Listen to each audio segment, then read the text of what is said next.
Hindi cinema जगत के इतिहास में अमिताभ बच्चन बहुत बड़े सुपरस्टार हैं, जिन्होंने पीढ़ी दर पीढ़ी लोगों को एंटरटेन कराया है। मालूम तो बताना चाहेंगे कि सदी का महानायक उन्हें इसलिए कहा जाता है क्योंकि एक लंबे समय से वो इंडस्ट्री में बरकरार हैं। बावजूद इसके उनकी उम्र भी काफ़ी ज़्यादा हो गई है, लेकिन आज भी वो फिट और एक्टिव नजर आते हैं। लेकिन इसी बीच एक बार फिर से 78 साल की उम्र में अमिताभ बच्चन की तबीयत फिर से बिगड़ गई है। अमिताभ ने अपने ब्लॉग के जरिए ये जानकारी दी है कि उनकी तबीयत बिगड़ गई है और अब उन्हें सर्जरी करवानी पड़ेगी। बिग बी ने शनिवार को अपने ब्लॉग में लिखा कि मेडिकल कंडीशन सर्जरी मैं लिख नहीं सकता। अमिताभ ने इसके अलावा कोई जानकारी नहीं शेयर की। इससे पहले अमिताभ ने एक ट्वीट कर लिखा था कि कुछ जरूरत से ज़्यादा बढ़ गया है, कुछ काटने पर सुधार होने वाला है, जीवन काल का कल है, ये कल ही पता चलेगा कैसा रहे वो।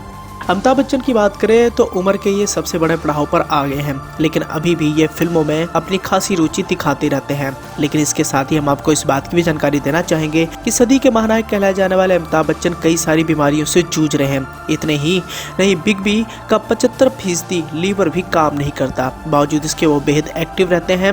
वैसे आपको इस बात की जानकारी देना चाहेंगे कि उन्हें हेपेटाइटिस बी नाम की एक बीमारी भी है।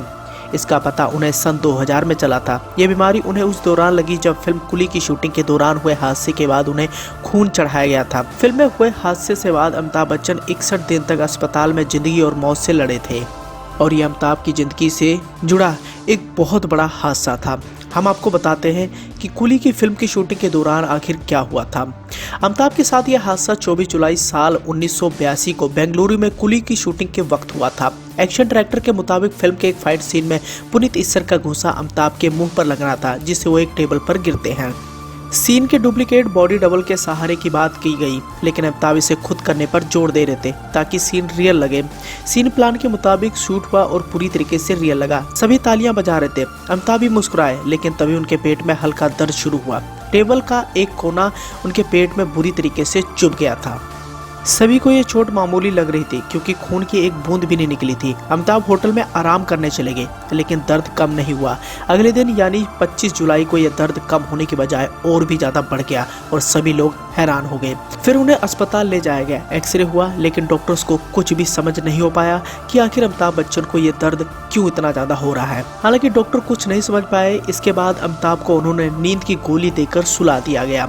खबर मिलते ही मां तेजी, पत्नी जया और भाई अजिताभ अस्पताल पहुंचे। वो उन्हें मुंबई ले जाना चाहते थे, लेकिन डॉक्टर्स ने इसकी इजाजत नहीं दी। तीसरे दिन यानी 26 जुलाई को अमिताभ की स्थिति और ज्यादा बिगड़ गई।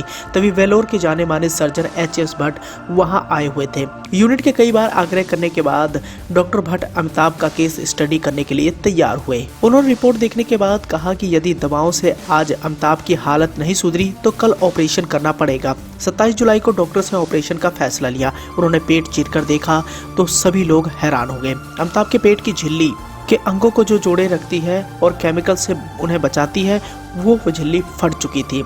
छोटी आंत भी फट गई थी। इस स्थिति में किसी भी इंसान का 3 से 4 घंटे जीवित रह पाना बेहद मुश्किल होता है, लेकिन अमिताभ 3 दिन तक इस कंडीशन से गुजरे। डॉक्टर्स ने पेट की सफाई की और आंत सिली। उस वक्त अमिताभ को पहले से कई सारी बीमारियां जैसे अस्थमा, पीलिया के कारण एक किडनी भी खराब हो चुकी थी, साथ ही उन्हें डायबिटीज भी था। ऐसे में उतने दिन इस प्रॉब्लम से कैसे लड़े, ये भी किसी चमत्कार से कम नहीं था। हालांकि ऑपरेशन के एक दिन ही बाद उनकी तबीयत और भी ज़्यादा खराब हुई और उन्हें निमोनिया भी हो गया। उनके शरीर में जहर फैलता जा रहा था, खून पतला हो रहा था। ब्लड डेंसिटी को सुधारने के लिए बेंगलुरु में सेल्स मौजूद नहीं थे, जिन्हें मुंबई से मंगवाया गया। हालांकि खून में सेल्स मिलाने के बाद अमिताभ की स्थिति 4 दिनों में पहली बार कुछ सुधरी थी, लेकिन अगले दिन फिर उनकी हालत खराब हो गई। उन्हें जैसे तैसे संभाला गया। मीटिंग कर डॉक्टर्स ने तय किया कि अमिताभ को मुंबई ले जाना ही सही होगा, वहां बेहतर इलाज की सुविधा थी। फाइनली एयरबस के जरिए अमिताभ को मुंबई ले जाना तय हुआ। स्ट्रेचर पर लेटे अमिताभ को क्रेन की मदद से एयरबस में शिफ्ट किया गया। रात 11 बजे बेंगलुरु से निकली एयरबस 31 जुलाई की सुबह करीब 5 बजे मुंबई पहुंची। उन्हें ब्रीच कैंडी हॉस्पिटल की दूसरी मंजिल पर स्पेशल विजिलेंस वार्ड में रखा गया। 1 अगस्त की सुबह तक उनकी हालत में काफी सुधार था।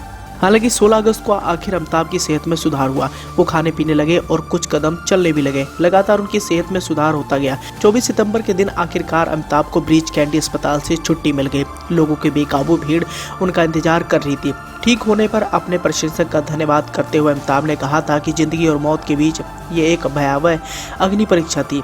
2 महीने तक अस्पताल, प्रवास और मौत से लड़ाई खत्म हो चुकी है। अब वो मौत पर विजय पाकर अपने घर लौटे हैं। जब वो घर लौटे तो पिता हरवंश राय बच्चन बेटे को गले लगाकर फूट फूट कर रोने लगे थे। यहाँ अमिताभ ठीक हो गए थे, लेकिन अमिताभ बच्चन को एक बहुत बड़ी बीमारी ने घेर लिया था।